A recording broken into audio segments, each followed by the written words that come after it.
And no mga noodles, nagpainit na ako ng kawali, tapos yun, nilagay ko na yung butter, at saka dinagdagan ko ng olive para hindi masunog. Tapos yan, maggisa na tayo ng bawang at sibuyas. Imikos-mikos na natin yung dalawang yan hanggat lumabas yung mga aroma nila. Tapos, sunod natin yung mixed parts ni manokins. May legs, may wings, may breast, tapos hiniwa ko ng talap.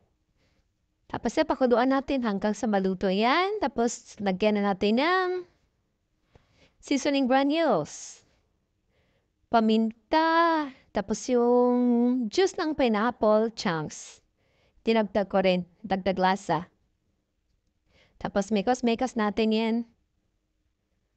Tapos sunod na rin natin yung carrots, patatas, bell pepper, pati yung pineapple chunks, nilagyan natin at saka yung iba. Tapos haluin, imikas-mikas na naman. Lagi na tayong mag-mekos-mekos nito mga nudes.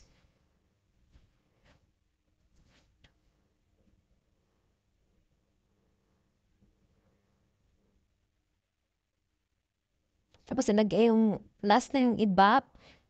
Tapos tinagdagan ko ng sesame oil para pampalasa. Masarap kasi pag may sesame oil. Tapos yan, mikos-mikos natin. Konting kulot na lang to para maluto yung mga last natin ilagay. Ayoko rin ma-overcook yung mga gulay. Masarap kasi pag crunchy yung patatas at saka carrots.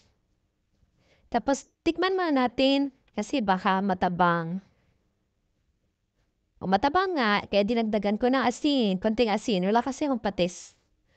Kaya asin lang at saka bitchin. Yan, okay na yan. Thank you for watching. See you in my next video, mga buyer.